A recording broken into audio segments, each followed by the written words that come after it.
Viva Culture, l'actualité des arts vue par l'association Maison de la Culture du Havre. Présentée par Isabelle. Viva Culture, l'émission de la culture dans toutes ses découvertes. Bonjour Isabelle. Bonjour Aurélie, alors nous sommes à la sortie d'un spectacle qui s'intitule Deux fois rien, qui nous a mis en contact avec un poète et un pianiste. Alors je voudrais avoir votre sentiment sur le spectacle ou le concert, ça dépend comment vous l'appelez. Ou le constacle, comme disait l'un de nos, spectateurs. Oui. Écoutez, j'ai beaucoup aimé le constacle, oui. De par son rythme, de par les échanges qu'il y avait entre le musicien et le poète. C'était très amusant, très frais, très dynamique. Et donc du coup j'ai beaucoup aimé. Les jeux de mots sont savoureux, ça nous fait vraiment avoir une belle approche de la langue française et de sa pluralité au niveau des sens et au niveau du rythme des mots, de la musicalité des mots justement. Donc j'ai beaucoup aimé ce travail artistique. Ah, c'est ça. Eh bien, écoutez, merci beaucoup. Je vous en prie. Au revoir. Au revoir, Isabelle. Alors, Benoît et Greg, bonjour. Bonjour. Alors, on est à la sortie d'un spectacle qui s'appelle Deux fois rien. Drôle de titre pour un spectacle. Ah oui, c'est deux fois rien, mais ensemble on est deux fois plus. Et puis là on l'a prouvé parce que on était complet quand même. Il y avait une bonne ambiance aujourd'hui. Tout à fait. Alors vous êtes poète. Ah oui, je suis auteur et j'aime les mots et j'aime en faire des choses, j'aime dessiner des choses avec les mots. Donc si c'est ça la poésie, alors oui, je suis poète. Vous vous dites poète et non pas slammer par exemple. Alors non, parce qu'on revendique le côté poétique des choses et c'est pas du slam parce que c'est interprété, c'est murmuré, c'est gueulé, c'est déclamé, c'est interprété. Voilà, donc c'est plus que du slam pour moi au niveau de ce que ça raconte. Oui. Parce qu'il y a des très beaux slams aussi. Ah, il y a des très très beaux slams, il y a des gens qui font ça très très bien. Oui. Mais le slam, c'est vraiment, le piano est vraiment secondaire et pour moi. Alors là, tout à fait. Dans Deux fois rien, le piano est aussi important que les mots. On a un vrai duo et donc voilà, c'est aussi en ça que ça se différencie un peu du slam. Oui. C'est intéressant de le savoir. Comment vous avez accordé vos notes à ces mots? C'est le texte qui arrive en premier. Greg me présente ses textes, alors il me les envoie pas, faut qu'on se voit et que justement il me les déclame, il me les chuchote, il me les susurre.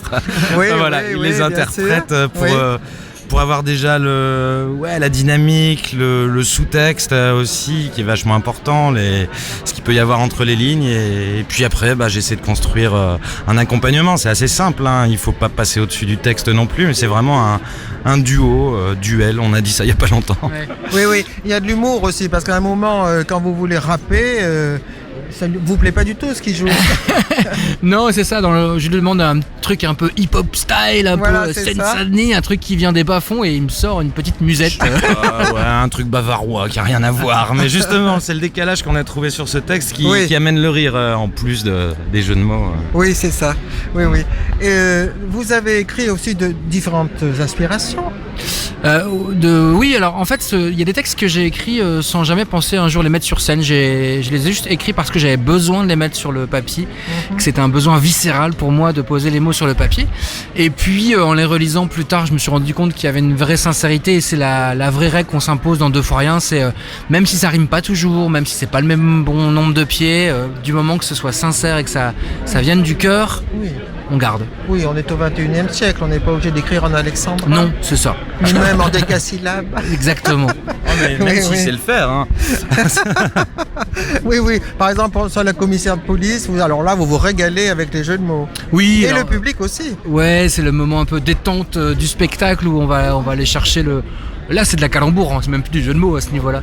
C'est vrai. Mais c'est une écriture vraiment qui est faite là pour s'amuser, qui va chercher le rire, quoi. Oui. Par ailleurs, vous avez des textes plus tristes, on va dire, plus élégiaques. Alors des textes peut-être plus qui sont plus touchants, plus poignants, parce qu'ils s'inspirent de faits qu'on a pu vivre sur des êtres chers qui sont partis. Donc forcément, c'est des textes qui sont un peu plus touchants, mais qui nous permettent aussi à nous de leur rendre hommage et voilà, d'avoir des pensées pour les gens qu'on parfois dit dans le spectacle au début qu'on porte ensemble le poids défunt.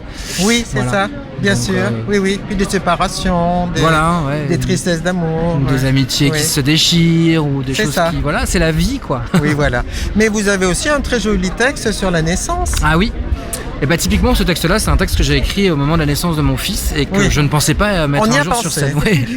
C'était du vécu.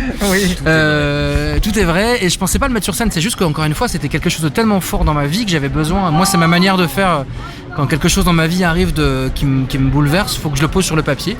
Et donc je l'ai fait, c'était il y a 11 ans, puisque mon fils a 11 ans aujourd'hui. Et puis quand je suis retombé sur ce texte-là, je me suis dit, ah oui, il est particulièrement sincère. Celui-là, il ne triche pas du tout, donc voilà. Ouais. Et c'est beau à entendre. Mais merci. Parce qu'on n'a pas l'habitude de voir l'émotion des pères. Oui. Enfin, beaucoup plus aujourd'hui. Mais mon grand-père, par exemple, il ne savait pas ce que c'était. Mais c'est ce que souvent nous disent le public en sortant du spectacle par rapport à ce morceau-là. Il nous dit ça fait du bien d'avoir la vision du père quoi, sur la naissance. Parce qu'on a. Oui. C'est vrai que c'est quand même la mère qui porte beaucoup, mais le père, il est là quand même. Oui, donc, tout à fait. Oui, alors du coup, je voulais parler des transitions. Parce que vous êtes posé la question comment passer d'un texte à l'autre. J'ai eu l'impression que ça vous a posé problème, non ? De passer ? Non, pas du tout, non. Bon, il y a un petit jeu qu'on va pas dévoiler là, puisqu'il y a encore 10 jours de festival et les gens vont sûrement venir, mais... en fait, on est tous les deux comédiens, improvisateurs. On s'est rencontrés là, d'ailleurs, à la Ligue d'impro du Nord-Pas-de-Calais. C'est ça, vous êtes de Lille, je crois. Voilà, on est de Lille. On a traversé la France pour revenir proposer ce petit ovni théâtral, poétique et musical. Oui. Et du coup, vous avez réfléchi tous les deux aux transitions. Oui, puis on est mis en scène par une metteuse en scène qui s'appelle Angélique Cattel, qui nous a vachement aidé aussi à donner de l'ordre dans les morceaux, puis à passer d'une émotion à l'autre, ce qui n'est pas forcément évident, que nous déjà on plonge dans les émotions des morceaux et puis qu'on emmène le public avec nous. Et c'est ce qui a priori fonctionne bien avec Deux fois rien, c'est que le public voyage avec nous dans toutes les émotions et quand c'est parfois un peu touchant, un peu poignant, on désamorce derrière avec un jeu qu'on a tous les deux.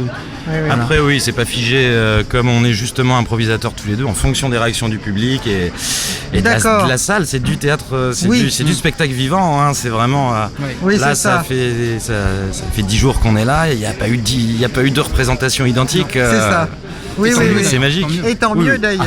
Oui. Parce qu'au départ, on a l'impression que vous êêtes distribué les rôles. Vous êtes plutôt je sais pas comment dire moi, la voix grave, et vous le doux, le tendre. Ah, c'est comme ça que vous nous voyez. Au début, oui. Oui, alors... Le cœur et la raison, ouais. Ouais, c'est ça. Peut-être. Mais oui, en même temps, pendant le spectacle, ça évolue, quoi. Par moment, c'est lui qui est plus le tendre et moi qui suis plus en colère. Voilà, Oui, c'est vrai. Oui, ça bouge quand même. Ouais, ça bouge, mais c'est la vie, quoi. C'est voilà, on évolue. Enfin, le spectacle, c'est la vie, et ce spectacle-là, il reflète ce que ça peut être aussi les relations entre des amis, quoi. C'est ça. Vous travaillez depuis longtemps ensemble ? Ça fait maintenant 8 ans, 9 ans. 8-9 ans. Et sur ce spectacle-là, sur Deux fois rien, ça fait 3 ans et demi. Oui, d'accord. D'accord. Donc c'est la deuxième année qu'on vient à Avignon. Voilà, on vous voit tous les jours. Voilà, tous les jours à 17h au magasin. Au magasin, voilà. Écoutez, ce sera dit. Merci beaucoup. Merci à vous pour ce bon moment. C'est 2 fois rien. C'est 2 fois rien, mais c'est beaucoup.